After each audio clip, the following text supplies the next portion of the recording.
क्योंकि हाल ही में GST council की मीटिंग हुई है।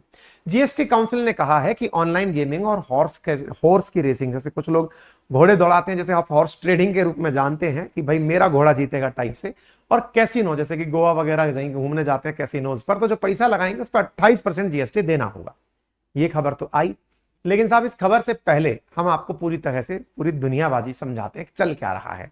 खबर है कि GST council to impose 28% tax on online gaming firm.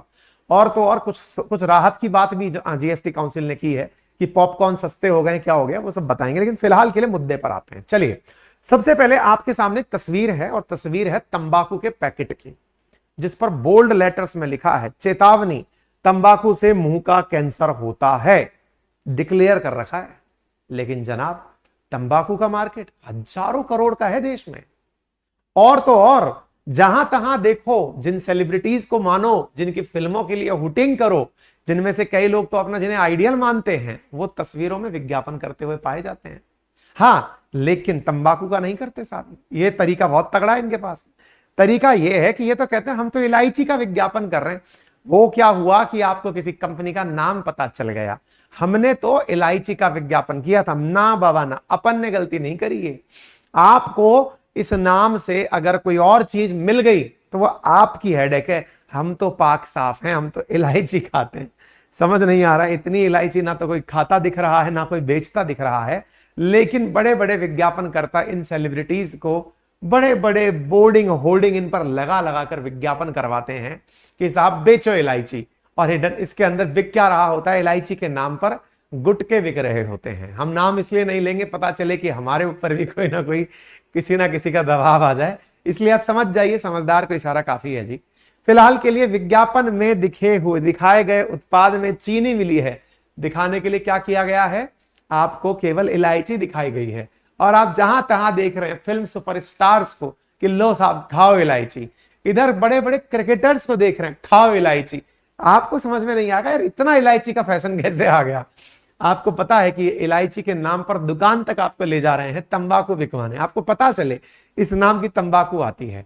सरकार क्या पता नहीं है क्या सरकार को कि इलायची के नाम पर तंबाकू बिक रहा है? सब पता है, लेकिन पैसा बुरा किसको लगता है जनाब, क्योंकि सरकार ने तंबाकू पर कितना पैसा कमाया है। आपको इनको देखकर ऐसा लगेगा सरकार ने तो एक तरह से पैसा कमाने की मशीन बना ली है कि मादक पदार्थ, तंबाकू, सिगरेट, जुआ, जो इंसान को बुरी से बुरी हालत में ले जा सकते हैं, उनसे पैसा कमाया जाए। कैसे? आइए देखिए, जीएसटी के जितने भी मतलब जो कैटेगरीज हैं, जीएसटी की जो रेंजेस हैं, उनमें सबसे टॉप स्लैब है 28% का। तंबाकू के ऊपर 28% तो टैक्स लगता ही लगता है, सेस भी लगता है। मतलब कई जानकार तो ये कहते हैं कि तंबाकू के पैकेट की जो असली कीमत है उसका 2.5 गुना तक तो वो बेचारे चुका के आते हैं। कई प्रकार की प्रक्रियाओं के अंदर कभी सेस देके आते हैं, कभी जीएसटी देकर आते हैं। क्यों ना हो भाई, क्योंकि अल्टीमेटली सरकार ने इन सब के ऊपर कंपनसेशन सेस तक लगा रखा है, यानी जीएसटी तो दोगे ही दोगे, और जीएसटी का कंपनसेट जो राज्यों को जीएसटी में घाटा हो रहा है वो भी तंबाकू से ही वसूला जाएगा। आपका एक दिमाग में सवाल बहुत चलता है और बहुत तेज चलता है, और वो तेज सवाल क्या है, सर क्या आपको ऐसा नहीं लगता सरकार तंबाकू बंद ही क्यों नहीं कर देती? एक बात बताओ, बंद कर भी दे तो सरकार के पास तो जवाब है कि जैसे आदत पड़ गई, वो हमसे नहीं तो कहीं और से खाएगा, वो तंबाकू घर में उगा के खाएगा, शराब कच्ची बना के पिएगा। हम तो उसको अच्छी चीजें उपलब्ध करा रहे हैं, और अच्छी चीजें उपलब्ध करा के उन्हें महंगी करके हम उसके राहत के लिए हॉस्पिटल भी तो बनवा रहे हैं। ऐसा इस कृपा को आप कभी समझ नहीं पाएंगे। समझ में इसलिए भी नहीं पाएंगे क्योंकि केवल तंबाकू का मार्केट देश में 43,000 करोड़ का था 2022 में। चलो आगे चलते हैं। 4 बोतल वोडका, काम मेरा रोज का। पूरा संगठित प्रयास है समाज को बिगाड़ने का, पूरा संगठित। मतलब अगर आप ये कहें कि समाज में कोई अच्छी बात हो रही है क्या, अजी नहीं साहब। गाना सुना तो 4 बोतल वोडका चल रहा है, गाने के अंदर दारू पी ली मैंने आज। कौन कौन से गाने? केवल शराब को पहले फिल्मों से बताओ, फिल्म के एक्टर को दारू पीते हुए दिखाओ, दारू के साथ नाचते हुए दिखाओ, दारू को कन्वेंशन में दिखाओ कि अगर इसको नहीं पिया तो दिन खत्म नहीं होगा, और ऐसे ऐसे तस्वीरों को हाईलाइट करके दिखाओ। देखो अंग्रेजी शराब की दुकान पर कोरोना काल में मुंह पर मास्क लगाए हुए वो लोग खड़े हैं जिन्हें देश की अर्थव्यवस्था को चलाना है। लोग भाई साहब कोरोना काल में आप देख रहे हैं कितनी जबरदस्त तरीके से दुकान पर भीड़ लगा के खड़े थे, याद होगा आप सभी को। हालत तो ये थी कि कोरोना के नियम की पालना करते करते भी सड़कों पर लोग खड़े थे। क्यों ना खड़े हो भाई, क्योंकि बोतल शराब की हमारे यहाँ पर गाने हैं, शराब पीते पीते जिसके हाथ कांपते हो, आजकल गाना हिट हो रखा है भाई। अलग तरीके से पहले इसको फेंटेसाइज किया जाता है, फिर आप तक पहुंचाया जाता है, और सरकार को पता है कि सुनो बेटा 2 बार दोगे तुम पैसा, एक शराब बनाने वाली कंपनी देगी, और दूसरा तुम जब खरीदोगे ना तो टैक्स दोगे। और टैक्स भी थोड़ा बहुत नहीं भाई साहब, अलग अलग राज्य सरकारों ने अपने अपने लेवल पर वैट लगा रखा है। जीएसटी के अंदर नहीं आती है शराब, वैल्यू एडिड टैक्स में आती है। सब सरकारें अपने अपने लेवल पर वैट लगा के पैसा कमाती है। पैसे की बरसात देखो आप, शराब से 93 से करोड़ राजस्थान कमा रहा है, उत्तर प्रदेश 25,000 करोड़ कमा रहा है, पैसा ही पैसा है।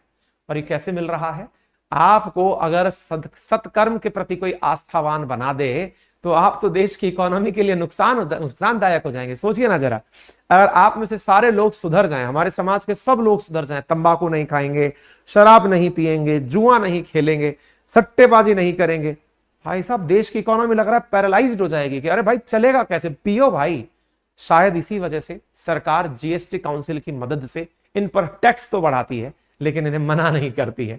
और संभवतः मना ना करना, आप लोगों को लगता होगा कि सरकार के पास भी तो बहुत सारे काम है यार, हॉस्पिटल बनाना है, सड़क बनाना, बिल्कुल वही कह के आपसे ये सारे काम करवाए जाते हैं। खैर, आज हमारी चर्चा इनके बारे में हो रही है, बड़े बड़े सितारे जिन्हें लोग देखकर सोचते हैं कि यार क्या इनका स्टारडम है। क्रिकेट ग्राउंड में जब उतरते हैं तो लोग इनके लिए तालियां बजाते हैं कि मजा आ गया साहब, इनकी फैन फॉलोइंग, लोग दीवारों पर फोटो लगाकर खेल रहे हैं और ये कह रहे हैं हाँ क्रिकेट मत खेलना, वो तो ग्राउंड में खेला जाता है, मोबाइल पर खेलो, तुमको दे तो दिए हैं, और पैसा घर पे बैठ के कमाओ। कमा कौन रहा था?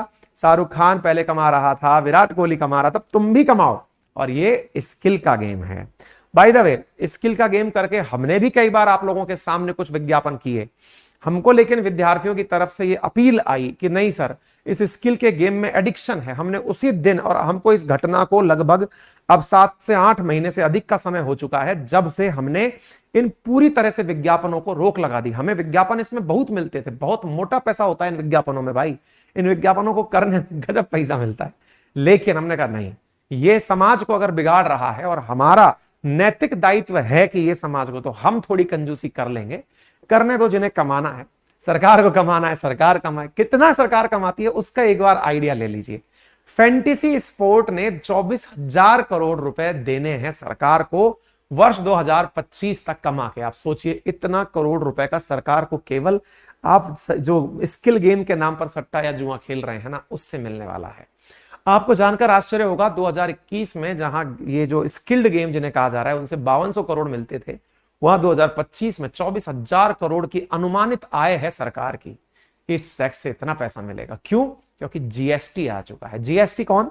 निर्मला सीतारमण जी ने हाल ही में 50वीं जीएसटी काउंसिल की बैठक करी, जिसमें राज्यों के वित्त मंत्री, जीएसटी काउंसिल के अंदर मुख्यमंत्री, ये वित्त मंत्री सब बैठकर डिसाइड किए कि किस पर कितना पैसा लगाया जाए। जीएसटी काउंसिल की बैठक में जो गैम्बलिंग पर पैसा लगाया गया ना, कि भाई ये जो स्किल्ड के नाम से जो गेम खेले जा रहे हैं इनसे पैसा वसूलना है, तो इसको लेकर क्या हुआ मैं वो बताता हूं। इन्होंने कहा कि भाई 50वीं बैठक में ऑनलाइन गेमिंग, घुड़दौड़, कैसीनो की फुल वैल्यू पर 28% जीएसटी लगाया जाएगा। साथ में सिनेमा घर में मूवी देखने जाओगे तो खाना सस्ता मिलेगा। अब पॉपकॉर्न के लिए आपको घर से लेकर नहीं जाना है, सस्ता पॉपकॉर्न कर दिया गया, 5% जीएसटी कर दिया गया है। साथ में कैंसर की दवाएं सस्ती कर दी गई हैं। इस प्रकार से मिनिस्ट्री ऑफ फाइनेंस के द्वारा अपडेट दिया गया। खैर, इस बात के बाद में सब परेशान कौन हुआ? भाई साहब वो लोग परेशान हुए जो कि गैम्बलिंग कंपनी चला रहे हैं या स्किल्ड गेम कंपनी चला रहे हैं। हाल ही के अंदर अशनीर ग्रोवर भी अपनी कंपनी लेकर के उतरे थे। किसके लिए? इस ऑनलाइन गेमिंग के लिए। वो फट पड़े कि यदि कोई व्यक्ति 100 रुपए लगाएगा गेम में और 28% सरकार को टैक्स देगा तो 128 रुपया पड़ा, इससे कोई खेलेगा क्यों? और खेलेगा नहीं तो सरकार को पैसा कैसे मिलेगा? अशनीर ग्रोवर ने लंबा चौड़ा भाषण भाई साहब अपने ट्विटर पर छाप दिया। कहा कि भाई साहब आप लोग एक प्रकार से, क्योंकि इनका भी आजकल कोई एप्लीकेशन आ गया है जिसको कि ये मतलब ऑनलाइन गेम खिलवा रहे हैं, स्किल गेम खिला रहे हैं। मतलब सचिन से ज्यादा क्रिकेट अगर आपको आता है तो आइए और इनके एप्लीकेशन पर खेलिए, कुछ इस प्रकार का गेम खिलाया जा रहा है। इनका कहना है अब तो कोई इन्वेस्टर आएगा ही नहीं एफडीआई लेकर के, आप हमारे लोगों को अब गेम नहीं खेलने देंगे तो कमाई नहीं होगी, और इसी वजह से बहुत सारी कंपनियां दुबई और सिंगापुर जाकर स्थापित हो जाएंगी। लंबा चौड़ा इन्होंने लव पत्र लिखा है। लेकिन एक चीज और भी है, इन्होंने एक चीज पर और इशारा किया, यार वो ज्यादा सही था, और वो क्या था, सरकार ने जब टैक्स बढ़ा दिया है तो लोग अब लोकल मार्केट में सट्टेबाजी करेंगे। जिनको आप कई बार सुनते हैं ना कि मतलब पुलिस की कार्रवाई में आईपीएल में सट्टा लगाते हुए इतने सटोरिये गिरफ्तार, तो वो जो सटोरिये गिरफ्तार किए जाते हैं उन सटोरियों का मार्केट बढ़ जाएगा, क्योंकि उस पर कोई टैक्सेशन ले नहीं रहा है, वो तो डायरेक्ट टैक्स लगा रहे हैं बुकीज के माध्यम से, वो इलीगल तरीके से चल रहा है, तो बोले वो मार्केट बढ़ जाएगा। हम तो स्किल के माध्यम से काम करा रहे थे। इसलिए इनके साथ साथ बहुत सारे जो गेमिंग फेडरेशन के सीईओ वगैरह हैं, उन्होंने सरकार से कहा है कि आप ऐसा करके ऑनलाइन गेमिंग को बढ़ावा देने के स्थान पर उसे नुकसान देंगे, और इससे कहीं ना कहीं पूरी तरह से ओवरऑल राजस्व में आपको नुकसान होगा। देखने वाली बात होगी कि सरकार को राजस्व में नुकसान होता है या नहीं, क्योंकि अगर नुकसान होगा तो सरकार जीएसटी घटा भी देगी, क्योंकि सरकार तो फायदे के लिए काम कर रही है। खैर, फिलहाल के लिए मैंने बता दिया कि ये इंडस्ट्री बहुत बड़ी हो चुकी है। डॉलर्स में बात की जाए तो 2.8 बिलियन डॉलर की इंडस्ट्री थी गेमिंग इंडस्ट्री इंडिया के अंदर, जो कि 5 बिलियन डॉलर की इंडस्ट्री पहुंच जाएगी 2025 के अंदर। अगर रुपए में बात की जाए तो 231 बिलियन इंडियन रुपीस की इंडस्ट्री हो जाएगी।